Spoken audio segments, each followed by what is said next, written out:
Efésios, capítulo 6, no versículo 14, o apóstolo Paulo fala sobre o primeiro item da armadura de Deus. Vamos ler aí. Efésios, capítulo 6, versículo 14. Olha o que está escrito.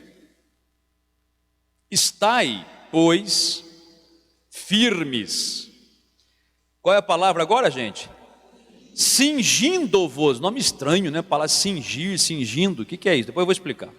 Cingindo-vos com a verdade e vestindo-vos da couraça da justiça. Leia de novo, por favor, a primeira parte só. Estai, pois, firmes, cingindo-vos com a verdade. Olha para cá, por favor. O que é cingir? Cingir é colocar um cinto. É que nem calça, gente. Que nem calça. Aqui, eu uso um cinto aqui, ó, tá? O cinto ajuda a manter a calça no lugar. Tem gente que não precisa usar cinto, né? Mas tem certas calças que você tem que pôr um cinto para a calça não ficar baixando, né? Ou cair de uma vez, né?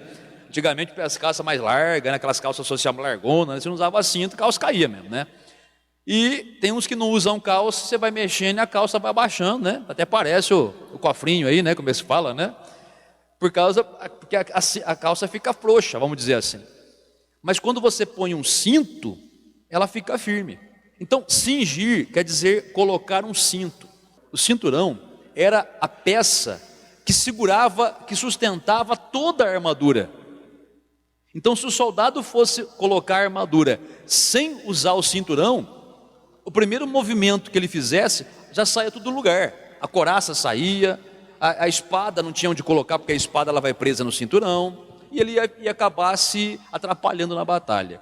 Só que, como eu disse para você no início, a nossa armadura, ela não é física. Você não vai ter que pegar uma cinta de couro, ou um cinturão de couro, ou de aço, de ferro. Não, você vai ter que usar um cinturão espiritual. E qual é o cinturão espiritual? Nesse caso que nós acabamos de ler, o próprio texto explica.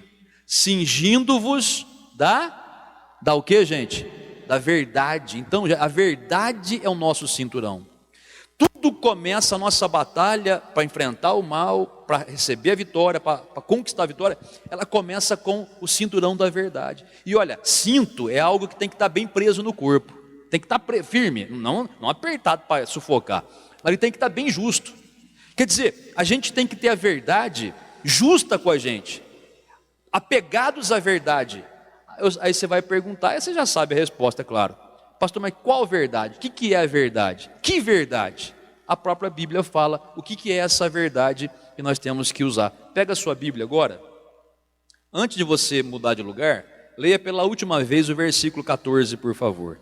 Efésios 6,14 diz assim: Estai, pois, firmes, cingindo-vos com a verdade. Muito bem, pega a sua Bíblia, volta um pouco para trás, vai no Evangelho de João, no capítulo 17.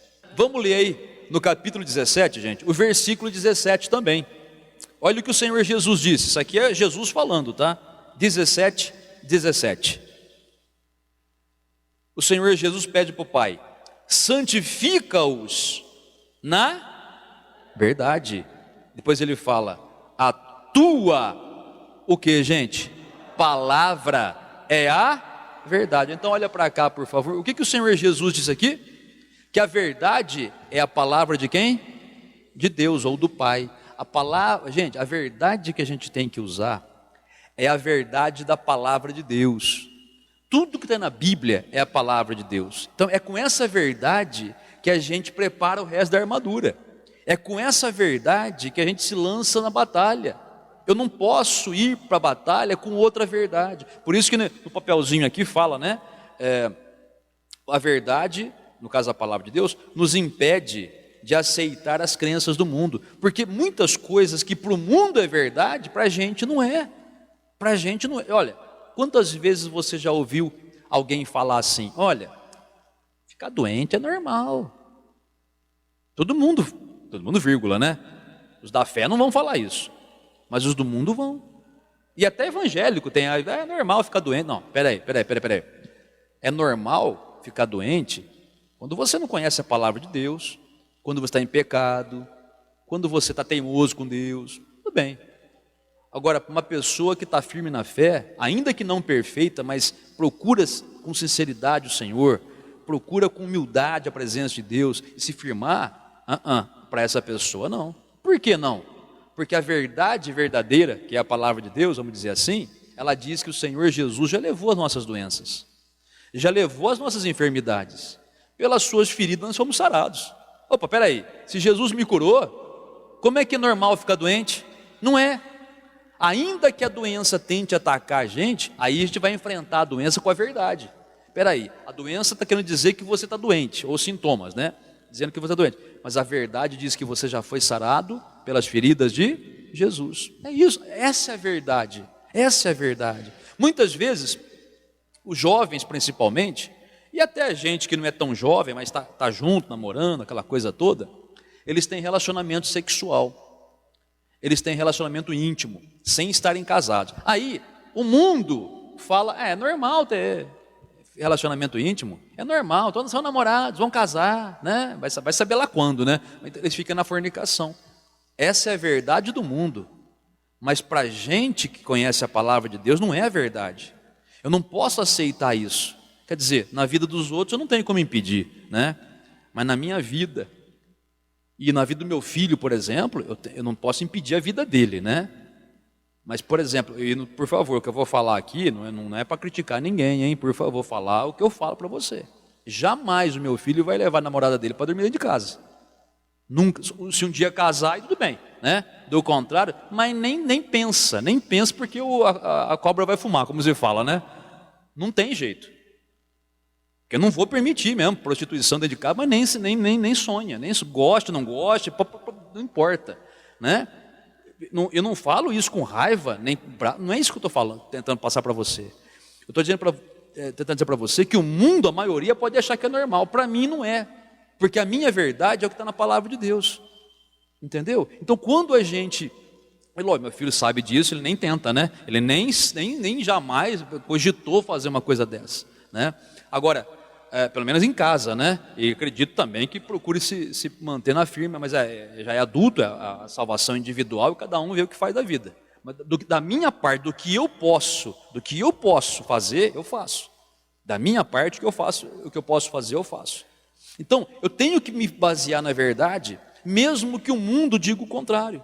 E quando eu falo mundo, quer dizer a maioria das pessoas. Então, eu não posso me deixar levar pela opinião da maioria. Eu tenho que me deixar levar e fazer questão disso, de ir segundo aquilo que a palavra de Deus ela fala. É só assim para a gente vencer essa batalha nessa vida. O que eu vou falar para você agora são alguns exemplos da Bíblia. Vamos ver, quem andou na verdade? Quem andou na verdade e venceu porque andou na verdade? Mesmo que a luta seja, porque é uma luta. Então numa luta geralmente você sofre um pouco, tá? Mas a verdade, ela faz você vencer no final. O primeiro exemplo que eu posso falar para você, de quem andou na verdade, quem usou o cinturão da verdade e viu Deus se manifestar, foi o próprio Senhor Jesus. Por quê? Porque Jesus foi tentado no deserto. Sim ou não, gente? 40 dias de tentação. Ele não foi tentado só 3 vezes. Não. As 3 tentações registradas na Bíblia são apenas as principais, ou aquelas que Deus achou que devia ficar lá.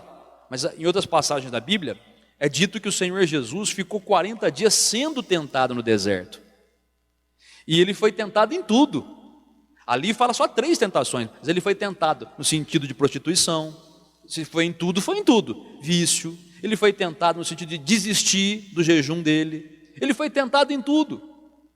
Mas ele sempre ficou na verdade. Então quando o diabo veio tentar ele, o que ele fazia?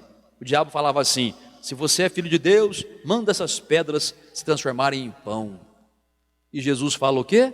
Ele vai com a verdade, porque estava em jejum. Ele estava terminando o jejum dele. Ele não podia quebrar o jejum. E lembre-se de uma coisa, por favor: o diabo, mesmo quando ele fala a verdade, ele está mentindo. Nunca acredite em Satanás, gente. Não deixa, porque a coisa é feia, né? E ele usa às vezes verdade misturada com mentira para enganar a pessoa.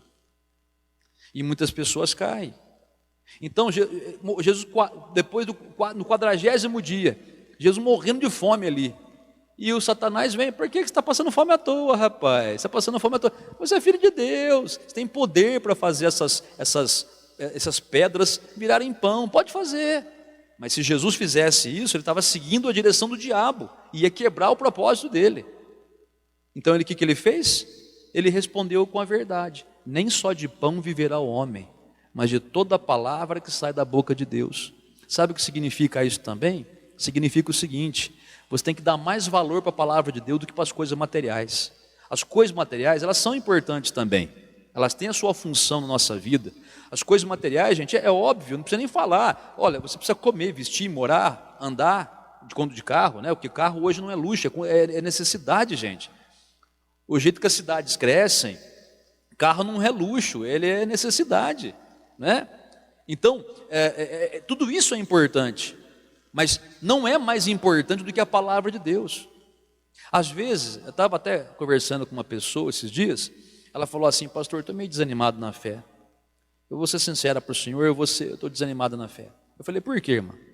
Porque, pastor, sabe, eu também já sei meu problema também. Porque eu fico olhando para a grama do vizinho. Sabe aquele negócio que a grama do vizinho é mais verde? Né? Olhando para a vida do outro. O outro não é convertido, está bem. O outro é convertido, nem vive tão bem diante de Deus, vai lá, está melhor do que eu. O outro é um carro novo, o outro está comprando casa. Aí ela falou: eu sei que eu estou errado, pastor, mas acabo olhando e isso me esfriou na fé. Eu falei: irmã, que barbaridade. Não faça isso, porque você nunca sabe o preço que o outro está pagando por aquilo que ele tem. Você não sabe o que está passando. Você está vendo uma face da vida da pessoa, mas você não sabe o que tem do outro lado. Às vezes você vê o carrão que a pessoa anda, mas você não vê a tristeza que é dentro daquele carro.